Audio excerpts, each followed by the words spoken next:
Assalamualaikum warahmatullahi wabarakatuh. Sebelumnya, mohon izin memperkenalkan diri. Perkenalkan, nama saya Natasha Putri dengan NIM 0203255526. Saya berasal dari tingkat 1B PPKH. Pada video kali ini, saya akan membahas soal-soal matematika nomor 1 sampai 20 pada pilihan ganda. Pada pembahasan ini, saya akan menjelaskan langkah-langkah penyelesaian setiap soal secara bertahap agar lebih mudah dipahami. Mari kita mulai dari soal nomor 1. Pada soal nomor 1, diketahui sebuah kubus memiliki panjang rusuk 8 cm. Yang ditanyakan adalah volume kubus tersebut. Untuk menyelesaikan soal ini, kita harus mengetahui rumus volume kubus terlebih dahulu. Rumus volume kubus adalah V sama dengan S pangkat 3. Huruf S merupakan panjang rusuk kubus. Karena panjang rusuknya adalah 8 cm, maka kita masuk ke dalam rumus. V sama dengan 8 pangkat 3. Artinya dikalikan dengan 8, kemudian dikalikan lagi dengan 8. 8 dikali 8 sama dengan 64. Kemudian 64 dikali 8 sama dengan 512. Sehingga diperoleh V sama dengan 512 cm kubik. Satuan yang digunakan adalah cm kubik karena yang dicari merupakan volume bangun ruang. Jadi jawaban yang benar adalah B, yaitu 512 cm kubik. Selanjutnya soal nomor 2. Pada soal nomor 2, diketahui sebuah balok memiliki panjang 12 cm, lebar 12 cm, dan tinggi 4 cm. Yang dinyatakan adalah volume balok. Rumus volume balok adalah V sama dengan P kali L kali T, di mana P adalah panjang, L adalah lebar, dan T adalah tinggi. Masukkan semua data yang diketahui ke dalam rumus. V sama dengan 12 dikali 5 dikali 4. Pertama kita kalikan 12 dengan 5 sehingga hasilnya 60. Kemudian dikalikan 4 sehingga hasilnya 240. Jadi volume balok tersebut adalah 240 cm kubik. Karena volume selalu menggunakan satuan kubik, maka satuannya adalah cm kubik. Jadi jawaban yang benar adalah C. Selanjutnya soal nomor 3. Pada soal nomor 3, diketahui sebuah kubus memiliki panjang rusuk 10 cm. Yang ditanyakan adalah luas permukaan kubus. Luas permukaan kubus merupakan jumlah luas dari keenam sisi kubus yang bentuknya persegi. Rumus luas permukaan kubus adalah L sama dengan 6S pangkat 2. Masukkan nilai rusuk ke dalam rumus. L sama dengan 6 dikali 10 pangkat 2. 10 pangkat 2 berarti 10 dikali 10 sehingga hasilnya 100. Kemudian 6 dikali 100 sama dengan 600. Jadi luas permukaan kubus tersebut adalah 600 cm. Perhatikan bahwa satuan luas adalah cm persegi atau cm pangkat 2 karena yang dihitung adalah luas permukaan. Jadi jawaban yang benar adalah C. Selanjutnya, soal nomor 4. Pada soal nomor 4 diketahui sebuah prisma memiliki luas alas sebesar 40 cm persegi dan tinggi prisma 12 cm. Yang ditanyakan adalah volume prisma. Untuk menyelesaikan soal ini, kita harus mengetahui rumus volume prisma terlebih dahulu. Rumus volume prisma adalah V sama dengan luas alas dikali tinggi. Pada soal sudah diketahui luas alasnya sebesar 40 cm persegi dan tingginya 12 cm. Kemudian kita masukkan nilai tersebut ke dalam rumus. V sama dengan 40 dikali 12. Selanjutnya kita lakukan perkalian. 40 dikali 12 adalah sama dengan 480. Maka diperoleh hasil volume prisma sebesar 480 cm kubik. Jadi jawaban yang benar adalah C, yaitu 480 cm kubik. Selanjutnya soal nomor 5. Pada soal nomor 5, diketahui sebuah limas memiliki luas alas 81 cm persegi dan tinggi 15 cm. Yang ditanyakan adalah volume limas.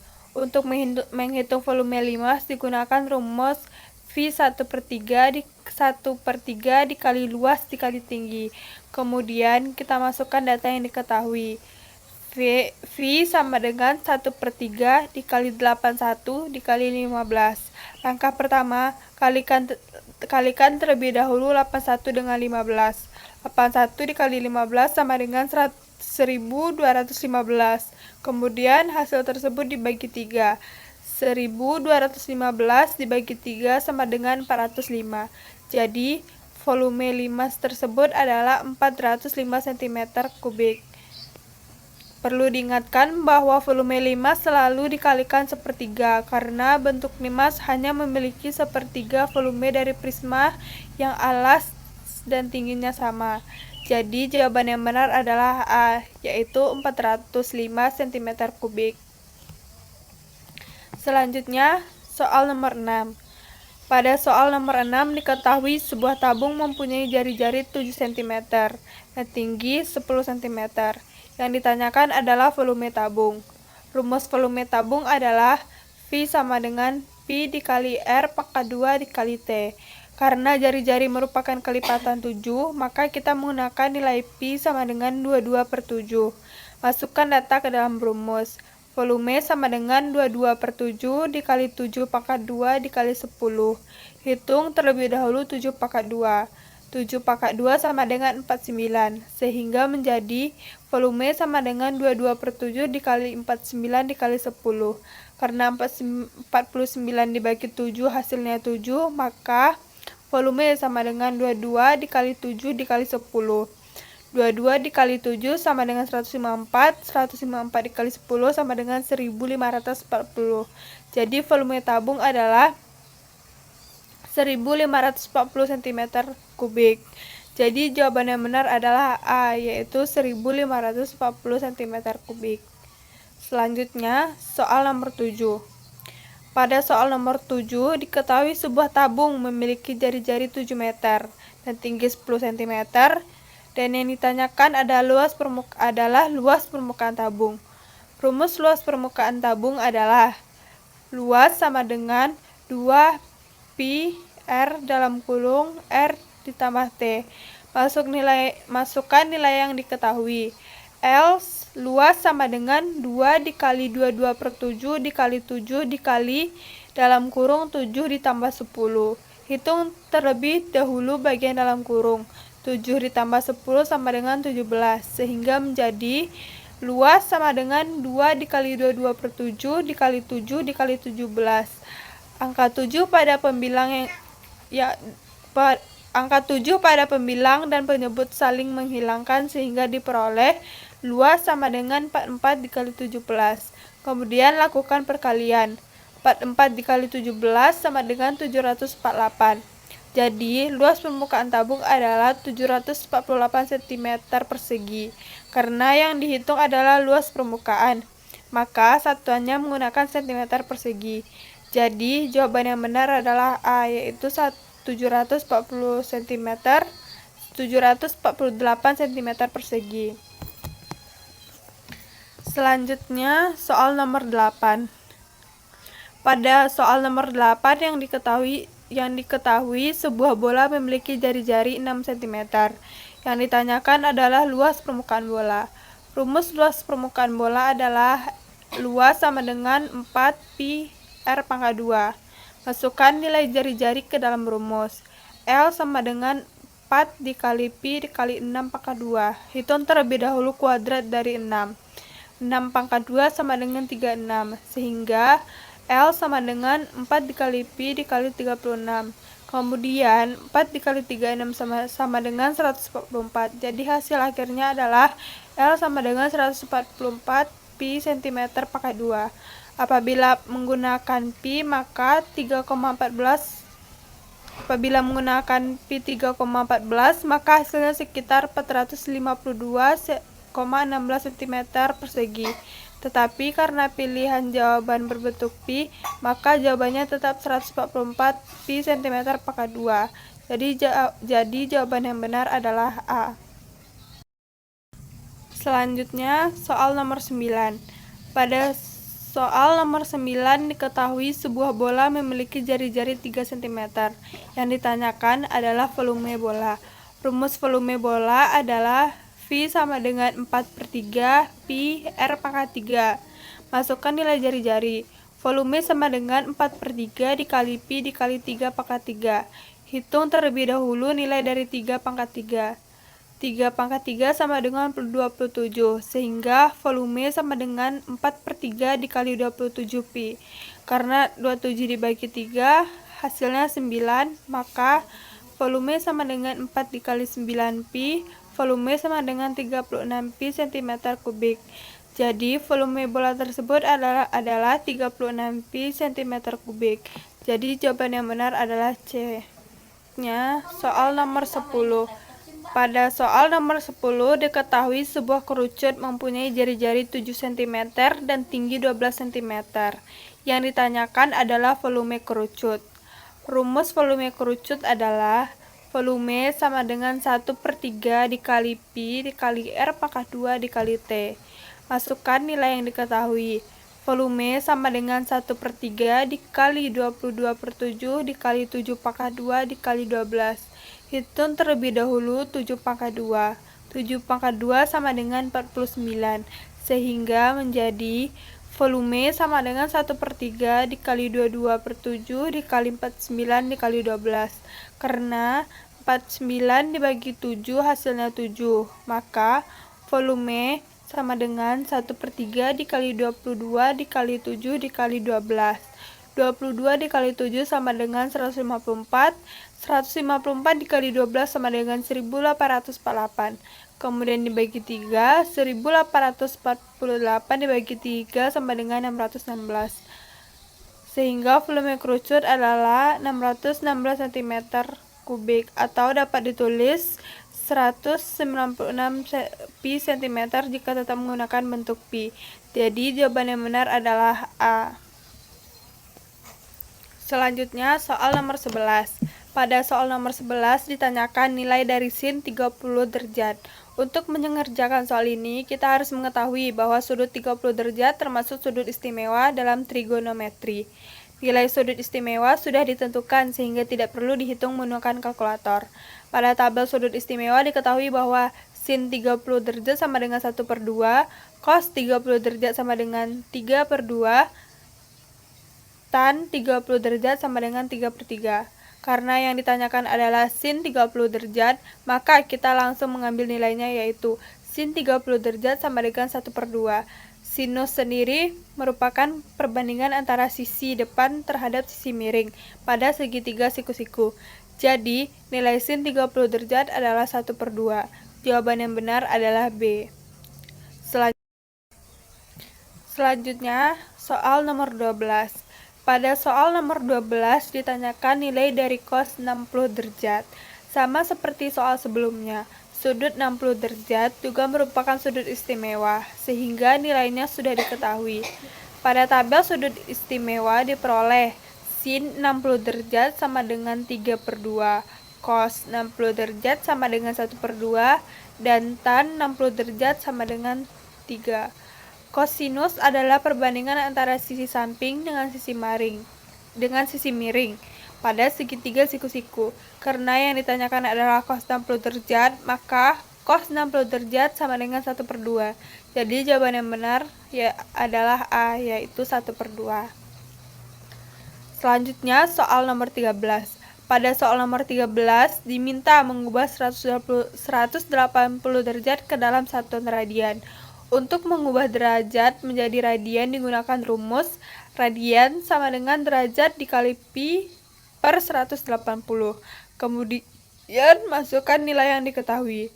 180 dikali Pi per 180. Angka 180 pada pembilang dan penyebut dapat dicoret karena nilainya sama, sehingga diperoleh sama dengan Pi. Artinya 180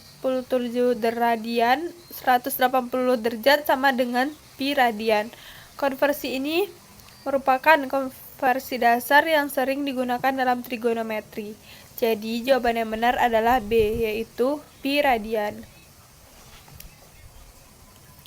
Selanjutnya soal nomor 14. Pada soal nomor 14 ditanyakan nilai tan 45 derajat. Untuk menyelesaikan soal ini, kita menggunakan rumus tangen.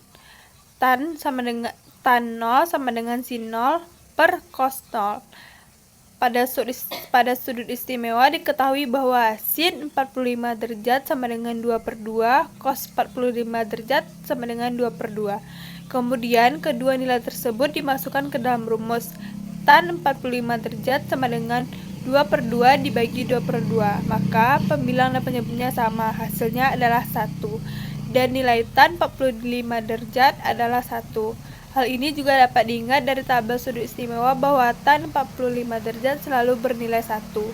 Jadi jawaban yang benar adalah B. Selanjutnya, soal nomor 15.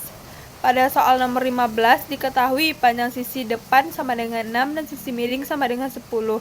Yang ditanyakan adalah nilai sin 0. Rumus sinus adalah sin 0 sama dengan depan per sisi miring. Masukkan nilai yang diketahui. Sin 0 sama dengan 6/10. Selanjutnya pecahan tersebut disederhanakan. 6 dan 10 sama-sama dapat dibagi 2. 6 dibagi 2, 3. 10 dibagi 2, 5. Sehingga diperoleh sin 0 sama dengan 3/5. Jadi nilai sinus pada soal tersebut adalah 3/5. Jawaban yang benar adalah A. Selanjutnya soal nomor 16.